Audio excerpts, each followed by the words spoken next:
All right. At least one minister is in a good position, Chris, because you did a trade deal with the United States. Oh, and India. And India too. Yes. But I want to start I was going to do India first. I wanted to come to him last because even though we've been paying a lot of attention over the last 9 months to what the United States is doing, but India was already doing this before it was mainstream. You were doing this kind of unique trade deals. Well, we recognized many years ago that we have to integrate with global markets. If we have to become a developed nation, living in isolation isn't going to do us any good. And COVID was another opportunity where everybody could reflect on how we can expand relations with trusted partners. And I remember earlier on, we used to do trade deals with countries which were really competitors to India. Hey everyone, welcome back to 45th Perspective. Before we dive in, a quick housekeeping note. If you enjoy our deep dives and honest takes, please do like this video and subscribe to the channel. If you want to support our work more directly, consider joining us on Patreon at patreon.com/45thperspective. You can contribute for as little as $5 a month. Every bit helps keep us independent and able to bring you more thoughtful analysis. Today, I want to unpack a Senate hearing that's gotten a lot of attention, and for good reason. This wasn't one of those procedural, inside baseball hearings. It touched on public health, scientific integrity, and how political power can influence what is supposed to be the domain of evidence. In short, we saw sharp clashes over vaccine policymaking, the stewardship of federal health agencies, and questions about whether political pressure is undermining scientific norms. Over the next several minutes, I'll walk you through what the hearing was about, the main arguments from both sides, what surprised me, and why ordinary Americans should care. I'll also share where I lean, but I hope to leave you with enough detail to think for yourself and weigh your own view. Let's dive in. Let me start by setting the stage. The hearing was convened by the Senate Health, Education, Labor, and Pensions Committee. Its focus was oversight of the Department of Health and Human Services and the Centers for Disease Control and Prevention, particularly regarding recent leadership changes, decisions about vaccine schedules, and allegations that politics has been influencing scientific decision-making. Several former agency officials testified, with concerns over whether career scientists have been sidelined. The health secretary in question has made statements casting skepticism on prevailing vaccine science, which drew strong pushback from senators across the aisle. One of the central dramatic moments came when a former CDC head, Susan Minares, testified that she was pressured to approve changes in the childhood vaccine schedule on a time frame that didn't allow for proper scientific review. Another witness, Dr. Deborah Oury, had been the CDC's chief medical officer and echoed warnings that political appointees appear to be setting priorities rather than relying on career science staff. On the other side, defenders of the administration argued for reforming what they see as bureaucratic stagnation, pushing back against institutional inertia, and opening space for new perspectives in public health. What's fascinating and risky is that this is more than a Washington kerfuffle. Vaccine policy affects every parent, every child, every community. The credibility of public health agencies matters deeply, especially in times of pandemic, when trust is fragile and misinformation is rife. Let me walk you through key exchanges and arguments from both sides. I'll then highlight some of the deeper tensions lurking beneath the surface. One line of questioning from senators was this: if you're proposing to change a vaccine schedule, show us the data, show us the peer review, show us the rigorous process. Don't push it through as a political priority. Minares, in her testimony, says she was asked to move ahead before full consensus or precaution, a request she found alarming. She also said she was told political leadership was in daily contact about vaccine policy, putting pressure on agency timing. That raises real red flags about the independence of science. Dr. Oury said more broadly that this was the first time in her time at the agency that she's seen political appointees take control of setting the agenda for the Advisory Committee on Immunization Practices, ACIP, which traditionally is grounded in epidemiological evidence, risk-benefit analysis, and peer review. She warned that departing career staff felt marginalized, and that this could erode morale and institutional memory. Senators pushed hard. How can we be confident that changes are being made for science and not for ideology? Who is applying the guardrails? They pressed witnesses on whether future vaccine sets might roll back protections, whether emerging risks would be weighed properly, and whether public trust would be lost. On the defense side, administration supporters argued that the CDC and HHS have too often been stuck in bureaucratic inertia. They claimed that some vaccine guidelines have not been updated for years despite evolving pathogens and data. They argued that rethinking assumptions is healthy, that reform is overdue, and that scientific institutions can suffer from groupthink and ossification. Some questioned whether constantly deferring to previous practices is a way of avoiding accountability. They also pointed out that public health is not static, that new evidence, new risks, and new trade-offs must be part of the conversation. So, they say strong oversight is justified, and yes, political leadership has a role in setting priorities. The question, of course, is how much and with what constraints. In parts of the hearing, you saw tension over transparency. A few senators demanded that drafts, internal reviews, and dissenting memos be made public. Witnesses resisted in part, citing confidentiality, ongoing review, or internal deliberation. That friction is at the heart of trust. If you insist on secrecy, critics will suspect hidden agendas. If you open everything, you risk chilling internal debate. Another interesting thread: scientific integrity versus innovation. Some argued that too rigid a system of peer review and internal gatekeeping can stifle new approaches. Others countered that in public health, the stakes are too high to gamble on speculative shifts without robust checks. The tension between stability and flexibility was visible in many exchanges. The senators also engaged in more political theater. Some accused the administration of promoting vaccine skepticism or bending toward ideological positions. Others countered that some senators have made declarations about mandatory vaccines or pharma profiteering in ways that undercut science themselves. One Republican senator, for example, pushed back at what they called overconfidence in past models and asked whether the agencies have given sufficient weight to dissenting voices. There were sharp interjections about risk tolerance, liability, and political accountability. What surprised me most was how blunt and personal some testimonies were. These weren't gentle technical corrections, they felt like appeals to conscience. Some of the departing officials said their careers were derailed, that they felt their professional integrity was under siege. That kind of personal agony is rare in Senate hearings, and it suggests the conflict is deeper than policy. Another reveal: the administration defenders couldn't fully dodge questions about selective disclosure. When photo ops and press releases are calculated but internal documents remain hidden, suspicion grows. The insistence of some senators on seeing raw data, dissenting opinions, and internal memos was a strong reminder. In contentious science politics, the legitimacy of outcomes depends on perceived fairness of process. In contentious science politics, the legitimacy of outcomes depends on perceived fairness of process. One of the underlying tensions is generational trust. Many Americans, especially younger ones, are already skeptical of institutions. So when federal scientific bodies start acting in overtly political ways, that skepticism can metastasize. That's dangerous. The agencies invest decades building credibility.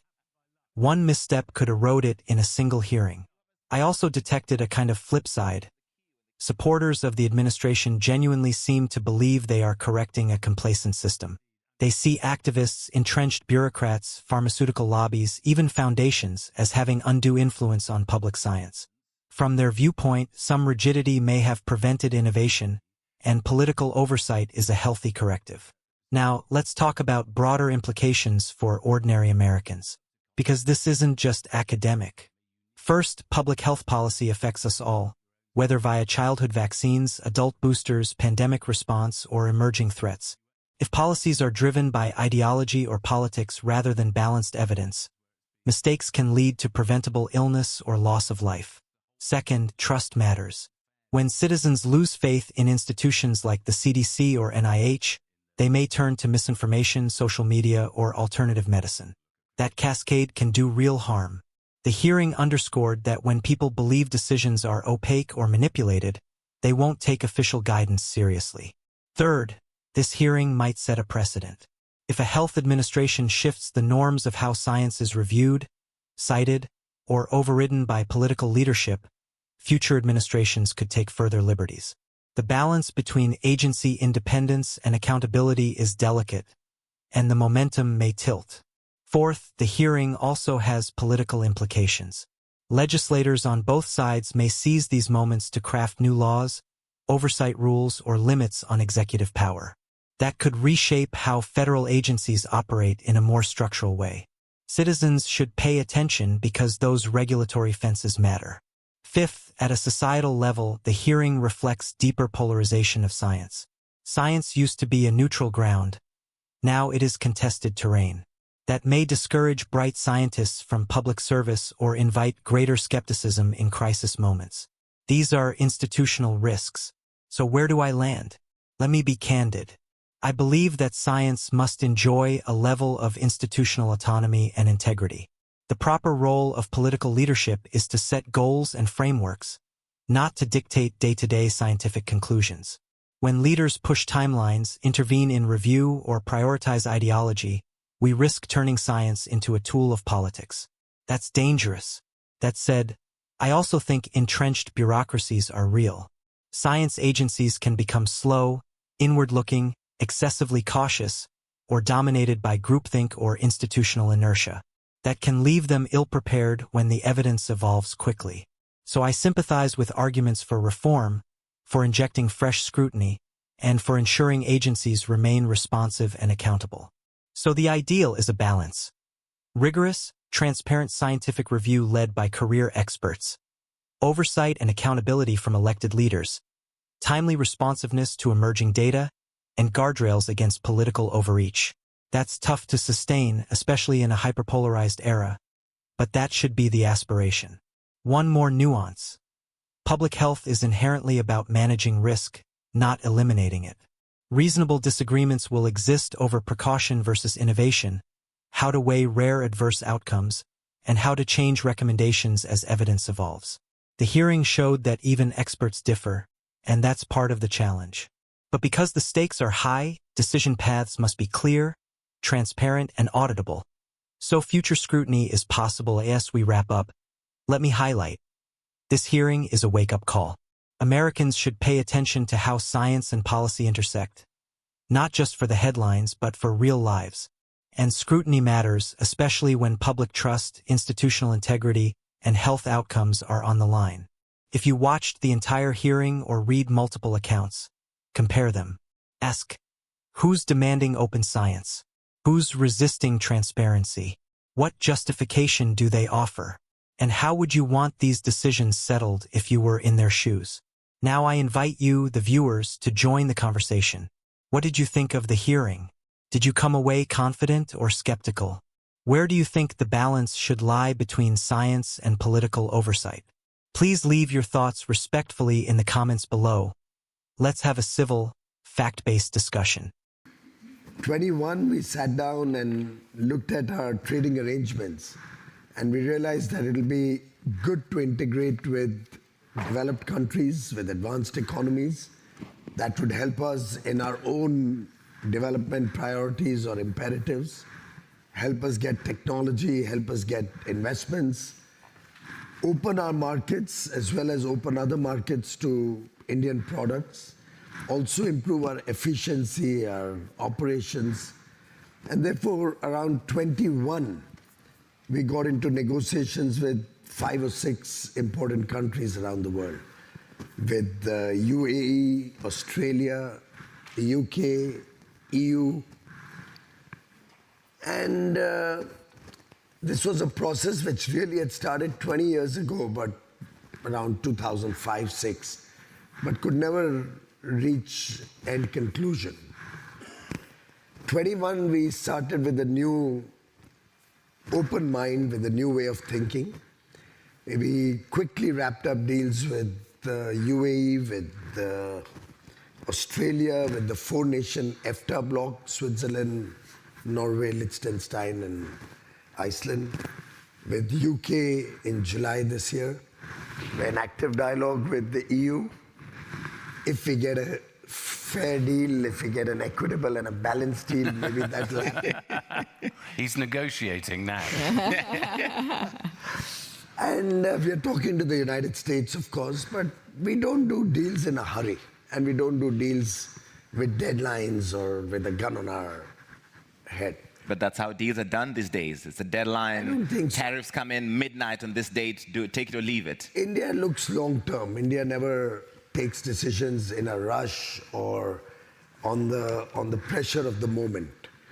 And we've accepted if there's a tariff on us, there is a tariff on us. We're looking how to overcome that. We're looking at newer markets. We're looking at a stronger demand impetus within the Indian economy. So we have a very resilient structure, 1.4 billion people, young. Our average age is 28.5 years, yeah. Very aspirational. 1 billion internet users connected to what's happening at the Berlin Global Dialogue, aspiring for a better quality of life for their families. So they are not in a situation where they want to do suboptimal deals. We'd like to really look at the long term. We recognize that 20, 25 years from now, we'll be a $30 trillion economy. And accordingly, we will negotiate based on the future. A trade deal is on the long run. Right.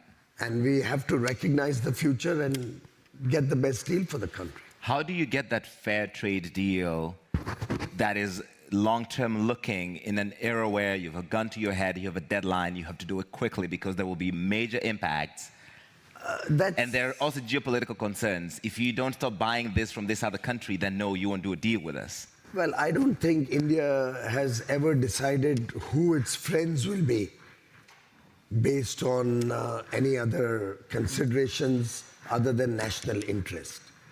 And I think if so plainly you want to be told that you can't be friends with Russia. Somebody tells me tomorrow I can't be friends with the European Union, I won't accept that.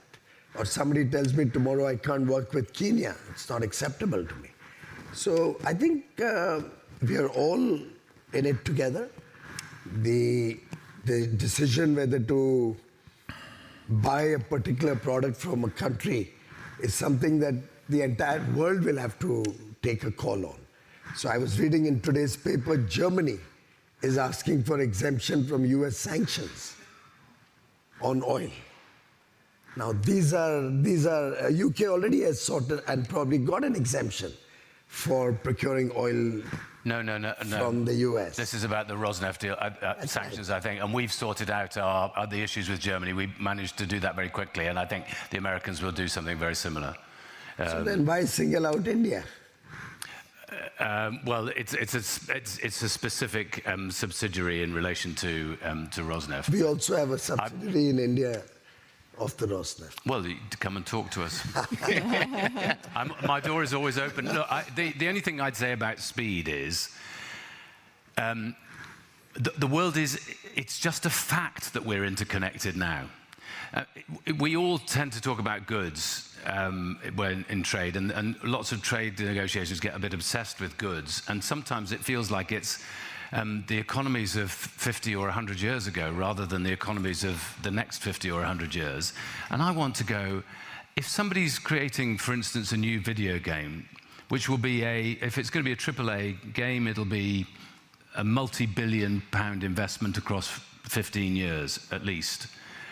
Of course they're going to think about all the markets in the world, right, because they're going to be selling it digitally around the world. So what does trade look like in that environment? And of course for us in the UK financial services, that's a really important part of what we are able to offer to the world. I think still is a very important financial hub in the UK. The advantage of being close to the United States but not being the United States. Close to the European Union, but unfortunately not members of the European Union, and I think that places us in a fairly unique position. But we can't hang around on deals. I was in Buenos Aires in Brasilia a couple of weeks ago, and we're looking at the Mercosur situation and how we could perhaps open negotiations with them. The EU took 25 years. That's madness in an era of rapid interconnectedness. Indeed. So, of course, I agree. I don't want false deadlines for deals, but we do need to work faster. And if there's one thing that Donald Trump has persuaded us, it is, come on, let's get on with it. Let's not hang around. And sometimes I think it is true, as has been referred to, that if you looked at the world 15 years ago, the world of trade and liberalization was growing.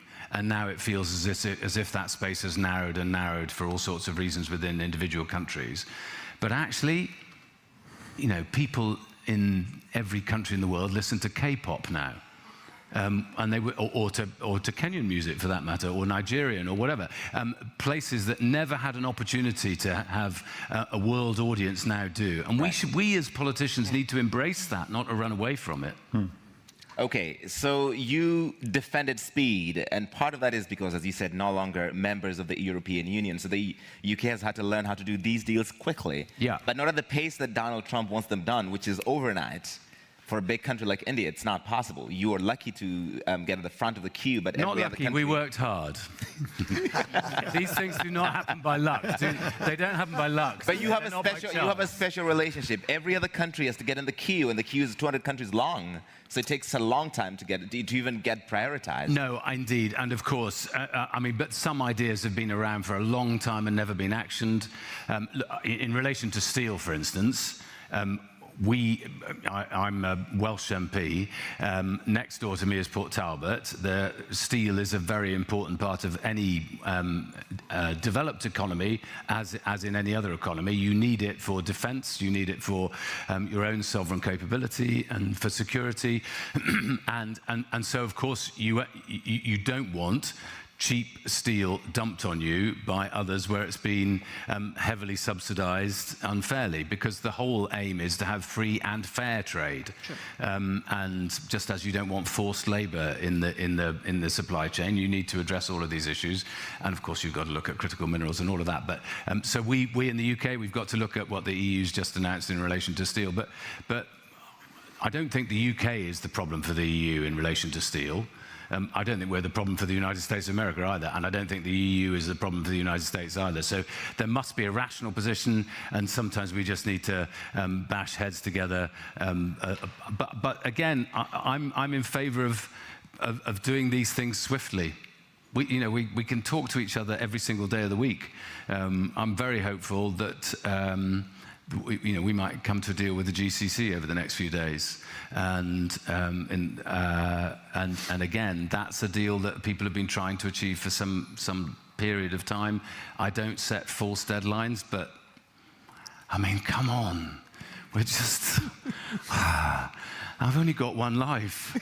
And how many of us just want to have these endless conversations where everybody's defending their own little corner of the world? And the world is bigger and our humanity is bigger.